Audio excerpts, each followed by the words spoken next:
안녕하세요. WN 추진부 이재영 선임입니다. 오늘 프리패스, 신한 프리미어 패스파인더 특집 그 첫 번째 시간인데요. 앞으로 프리미어 패스파인더 소속된 전문가분들과 함께 금융의 다양한 분야에 대해 유익한 시간을 가져볼 예정입니다. 오늘 첫 시간에는 요즘 화제가 되고 있는 부동산, IB, 세무 이슈와 자산관리 전략에 대해서 살펴보겠습니다. 참고로 여기 촬영 장소가 신한 PWM 여의도 센터의 라운지인데요. 위원님들 여기 장소 혹시 어떠신가요? 여의도 고층 빌딩이라서 그런지 아래 한강도 내려다 보이고 뷰가 너무 좋은 것 같아요. 여기 오늘 일하러 온 게 아니라 좀 놀러 왔으면 좋지 않았을까 이런 생각을 하게 됩니다. 저도 여기 고객으로 왔으면 되게 좋았을 것 같은데 좀 아쉽긴 합니다. 네, 저 포함해서 모두 남자 직원들만 출연해서 처음에 이제 칙칙하지 않을까 걱정을 했는데 장소가 너무 좋아서 다행인 것 같습니다. 오늘의 주인공인 신한 프리미어 패스파인더 전문가분들을 소개해드리겠습니다. 안녕하세요. 패스파인더에서 부동산을 담당하고 있는 우병탁입니다. 최근에 부동산 시장이 어떤 상황인지, 그리고 지금과 같은 부동산 시장에서 어떤 인사이트를 가지고 어떻게 대처해야 되는지에 대해서 의견을 말씀드리도록 하겠습니다. 안녕하세요. 양정욱 전문위원입니다. 저는 수익형 부동산 투자 트렌드하고 해외 부동산 투자 방법에 대해서 소개해드리겠습니다. 요즘 신한은행을 거래하는 자산가들은 어떤 부동산 종류에 관심을 가지시고 또 어떻게 투자를 하시는지 설명해드리도록 하겠습니다. 안녕하세요. 패스파인더에서 IB 솔루션 담당하고 있는 류정희 전문위원입니다. 오늘은 IB뿐만 아니고 부동산과 관련된 금융상품 그리고 안정적으로 자산을 운용할 수 있는 방법에 대해서 말씀드리겠습니다. 안녕하세요. 저는 신한은행 패스파인더 가업승계를 담당하고 있는 최솔입 전문위원입니다. 여러분들께 오늘 가업승계와 관련된 재미난 얘기들 전달해 드리도록 하겠습니다. 그럼 오늘 이야기해볼 첫 번째 키워드부터 살펴보겠습니다. 많은 분들이 관심 있어 하는 분야죠. 부동산에 대해서 살펴볼 텐데요. 최근 서울을 중심으로 아파트 가격이 정말 무섭게 치솟고 있습니다. 지역별로는 차이가 있겠지만 확실히 서울 지역은 분위기가 좀 뜨거운 것 같은데요. 우병탁 위원님, 요즘 시장 분위기는 어떻습니까? 서울 아파트 거래량이 6월에 7,500건, 7월에 8,500건을 넘겼고 경기도의 경우에도 7월에 15,000건을 넘으면서 연초 대비 거래량이 2배 정도 증가하였습니다. 한국부동산원 기준으로 서울 아파트 주간 상승률이 8월 둘째 주에 0.32%, 셋째 주에 0.28%로 굉장히 급격한 상승을 보이고 있는데요. 이것이 주간 상승률이기 때문에 전체적으로는 굉장히 급격한 상승이라고 할 수 있고요. 연초부터 현재까지 오른 누적 상승률로 보면 2.93%나 오른 것입니다. 다만 8월 넷째 주에는 0.26%, 그리고 9월 첫째 주에는 0.21%로 상승 추세 자체는 여전하지만 그 상승폭은 제한된 모습을 보이고 있습니다. 최근 9월 1일부터 시행된 스트레스 DSR 2단계와 더불어서 최근에 이제 정부 가계부채 관리 방안에서 수도권의 스트레스 금리를 1.2%포인트로 높였다고 하는데요. 이 조치들이 어떤 의미를 가지는지, 값 안정에는 어떤 영향을 미치는지 궁금합니다. 네, 우선 수도권의 대출 수요를 조금 더 강하게 억제하는 규제책이라고 볼 수 있고요. 스트레스 DSR 제도는 수요를 직접적으로 억제한다는 측면에서 단기적으로는 이것이 거래량 증가를 완화하고 이로 인해서 가격 상승률도 어느 정도 제한하는 효과는 있을 것으로 보입니다. 다만 그렇다고 해서 오해를 하시면 안 되는 것이 이것이 곧 집값의 하락으로 이어진다고 단정질 만한 요소는 아직 보이지 않고요. 왜 그러냐면 매매 가격의 상승도 그렇지만 사실 제가 볼 때는 더 큰 이슈는 전세가의 상승이거든요. 지금 전세는 9월 첫 주 기준으로 68주째 상승을 하고 있습니다. 기간으로 보더라도 매매 가격의 상승 기간보다 훨씬 더 높고요. 전세가 상승이 지금과 같이 계속 누적적으로 쌓이게 된다라고 하면 결국 집값은 일정 시기 이후에 다시 상승 쪽으로 올라갈 가능성이 더 높아 보입니다. 과거 2021년 12월 달을 기준으로 서울의 아파트 가격이 123주 연속으로 올랐던 적이 있기는 했었습니다.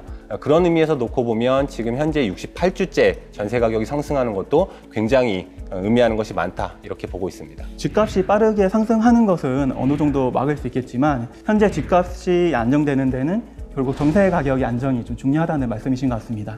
우스갯소리로 조물주의 건물주라는 얘기가 있는데요. 양정욱 위원님, 요즘 수익형 부동산 시장은 어떤지 좀 궁금합니다. 예, 수익형 부동산, 그 중에서도 이제 상업용 부동산 같은 경우에는 고금리하고 공사비 상승, 그 다음에 내수 경기가 이제 침체되다 보니까 수익률이 과거 대비 많이 떨어진 게 사실입니다. 예전에는 저금리에 그 대출을 해서 고수익을 주는 이제 임대 물건에 투자를 하면 이제 성공적인 투자가 보장되던 시절도 있었는데요. 최근에는 금리가 높은 반면에 임대 수익은 그만큼 오르지 않아서 이제 수익성이 많이 떨어지다 보니까 고객님들의 매수 의뢰도 굉장히 줄어든 것 같습니다. 금리가 상업용 부동산에 좀 많이 영향을 끼친 것 같은데요. 우병탁 위원님, 직전에 압구정역 기업금융센터에 계셨었는데요. 이쪽 분위기는 최근에 어떤지 궁금합니다. 네. 저도 부동산 업무를 하면서 필연적으로 이제 강남을 중심으로 일을 해올 수밖에는 없었었고요. 수익형 부동산 쪽으로 보자면 사실 압구정 일대는 강남 다른 곳에 비해서는 거래가 그렇게 빈도수가 많은 곳은 아니기는 한데요. 행정구역상 많은 분들이 놓치고 계신 것 중에 하나가 압구정동에는 사실상 빌딩은 없습니다. 그러니까 꼬마 빌딩은 압구정동에는 없어요. 보시는 것처럼 행정구역상 압구정동은 전부 아파트 지구로 되어 있고요. 그래서 우리가 흔히 수익형 부동산 상권으로 보자면 압구정동이라고 부르기는 합니다만 실상은 신사동 지역을 일컫는 상황이라고 보시면 될 것 같습니다. 자, 그리고 나서 신사역 사거리, 그 다음에 함란대교 남단에서부터 분당선 압구정 로데오역이 있는 이 일대까지 상권 중에서 압구정역부터 좀 살펴보면요.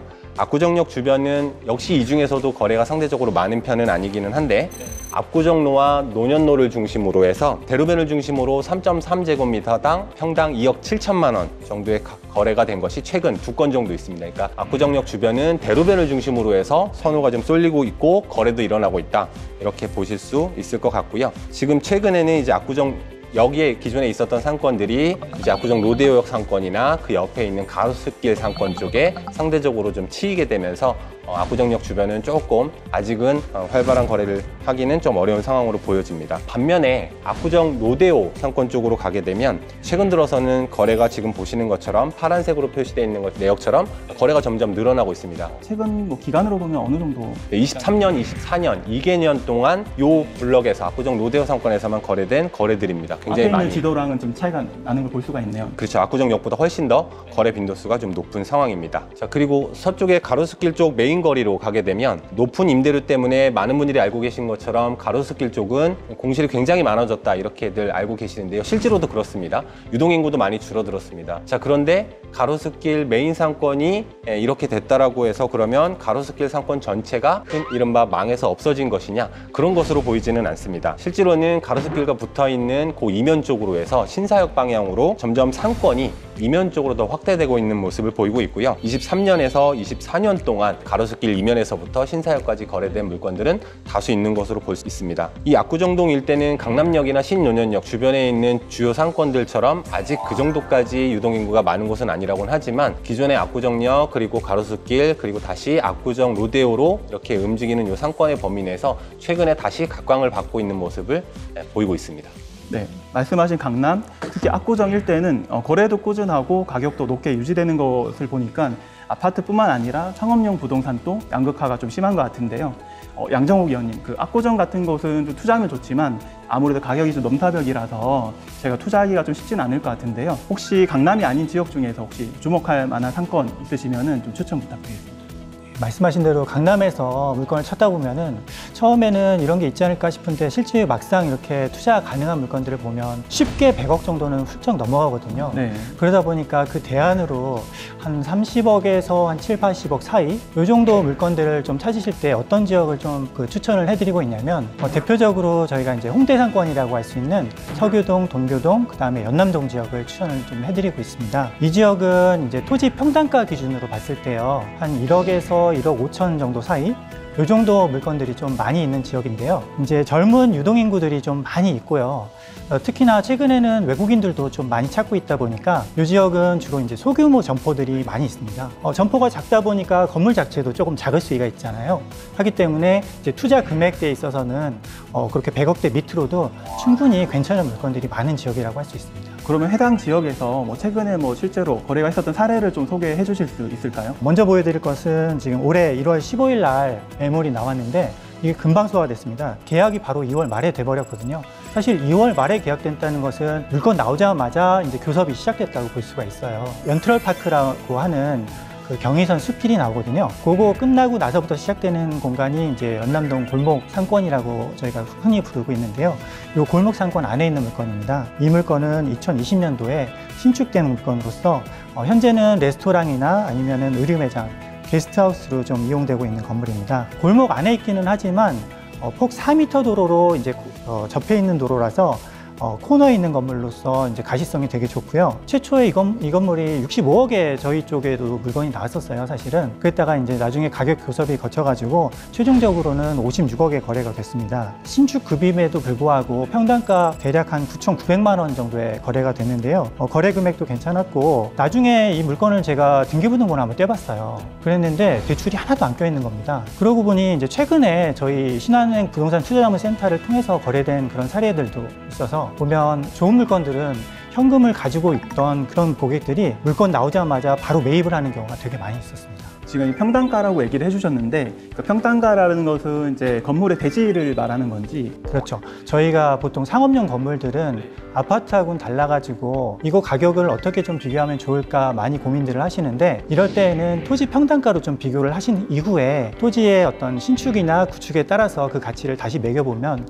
좀 정확한 가치를 판단할 수가 있습니다. 말씀하신 압구정이나 홍대 쪽 같은 경우는 투자할 수 있으면 좋겠지만 아무래도 이쪽이 뭐 50억 이상 되다 보니까 투자하실 분들이 많지는 않으실 것 같아요. 혹시 비교적 소액으로 또 접근할 수 있는 지역이 있으면 좀 말씀 부탁드리겠습니다. 30억에서 한 50억대 이 정도가 사실은 상가로서는 거래량이 가장 많아요. 반면에 이제 엔트리 금액이 좀 낮다 보니까 많은 고객들이 여기에 투자를 좀 하시거든요. 그러다 보니까 좋은 물건 찾기가 쉽지가 않습니다. 30억에서 50억 사이 물건 찾으실 때에는 충분히 좀 검토를 하시고 이 물건을 샀을 때 현금 수지가 어떻게 좀 괜찮을지 어떨지 이런 걸 좀 충분히 고민하신 이후에 다른 물건들보다 좀 신중하게 결정하시는 편이 좋을 것 같아요. 보통 부동산 투자를 하려면 기본적으로 의사결정까지 오랜 시간이 걸리는데요. 그렇다면 이 기간 동안 해당 자금을 어떻게 굴려야 할지 많은 분들이 고민하실 것 같은데요. 류정희 의원님, 이분들에게 또 소개해 주실 솔루션이 있으면 말씀 부탁드립니다. 부동산 투자하실 때 좋은 물건이 나오면 바로 자금을 투입을 해야 되잖아요. 그래서 단기로 유동자금을 운용하면서 자금을 확보하고 있어야 되는데 안정적이고 단기로 자금을 운영하면서도 정기 예금보다는 금리가 높은 좋은 투자 상품이 있습니다. 짧게는 1년에서 6개월로 운영을 할 수 있고요. 금융기관 매입 확약 전자 단기 사채고요. 기초자산 부실 여부와 상관없이 금융기관이 매입 확약을 하고 있기 때문에 만약에 기초자산이 부실이 나더라도 금융기관이 대신 상환하는 구조입니다. 쉽게 얘기해서 보증과 같은 효과라고 보시면 됩니다. 법인이 부실화돼서 그 SPC의 대출을 갚지 못하더라도 금융기관이 대신해서 그 상환해주는 구조고요. 우량한 금융기관을 잘 선택하시면 안정적이면서도 정기 예금보다는 높은 수익으로 자금을 운용하실 수 있습니다. 금융기관에서 매입 확약을 해주면은 비교적 안정적인 상품일 것 같은데요. 최근까지는 고금리가 이어지면서 아무래도 투자자분들의 눈높이도 좀 덩달아 높아진 것 같습니다. 혹시 더 높은 수익이 나는 상품들도 있을까요? 네, 물론 수익률이 높은 상품들도 있고요. 다만 유념하셔야 되는 게 수익률이 높아지면 그만큼 리스크가 올라가기 때문에 투자하실 때 신중하게 검토를 하셔야 됩니다. 오늘 부동산 말씀을 하셨기 때문에 관련 투자로 한 1년 정도 자금 여유가 있다고 했을 때 추천할 만한 투자처가 브릿지론이고요. 브릿지론이 뭐냐면 부동산 사업을 할 때 처음에 토지를 매입을 하고 토지 위에 건물을 세우고 그 건물을 팔아서 그 수익을 향유하잖아요. 근데 초기에 토지를 매입할 때 자금이 모자르다 보니까 브릿지론을 일으키게 됩니다. 기간은 한 1년 내외로 일으키게 되고요. 나중에 PF 대출을 받아서 상환하게 되는데 만약에 사업이 진행이 안 되면 부실화될 위험이 있습니다. 그렇기 때문에 수익률이 높은 거고요. 그래서 투자하실 때 두 가지 정도 유의점이 있습니다. 첫 번째가 서울 주요 지역에서 하는 사업이어야 되고요. 두 번째는 안정적인 사업 주체가 시행을 해야 되는데 될 수 있으면 대기업이 매입 확약이 돼 있고 책임 준공을 하고 있는 그 브릿지론을 잘 골라보시면 높은 수익률로 또 안정적으로 운영하실 수가 있습니다. 매수 대기 자금을 운용할 때는 대부분 정기예금을 먼저 떠올리실 텐데 말씀하신 상품들도 충분히 좋은 대안이 될 것 같습니다. 최근 몇 년간은 고객님들께서 국내를 넘어서 해외 부동산, 특히 최근에는 엔저로 인해서 일본 부동산에도 좀 관심을 많이 가지고 계신 것 같은데요. 일본 부동산 쪽은 좀 분위기가 어떤지 좀 궁금합니다. 저는 2018년에서 21년까지 일본 신한은행에서 좀 근무를 했습니다. 사실은 그때도 일본 부동산 투자하시는 분들이 있으셨어요. 근데 작년 여름서부터인가 이제 환율이 950원 밑으로 좀 떨어지기 시작을 했습니다. 그때서부터 저희 은행으로 일본 부동산 투자하시겠다는 분들 문의가 굉장히 많아지고 있습니다. 저희도 거기에 맞춰서 작년에 해외 부동산에 대해서 미국 지역하고 일본 지역에 대해서 이제 투자하시는 부분에 대해서 자문 서비스를 론칭하고 고객님들 실제로 매매 사례로 연결되는 사례들도 많이 있고요. 그래서 도움을 많이 드리고 있습니다. 신한은행은 일본 부동산에 대해서도 다른 금융기관에 제공하지 않는 많은 서비스들을 좀 제공하고 있는 것 같은데요. 그럼 일본 쪽 부동산에 관심 있는 고객님들께 신한은행에서 어떤 프로세스로 서비스를 제공하는지 궁금합니다. 아무래도 국내 부동산하고는 조금 달라요.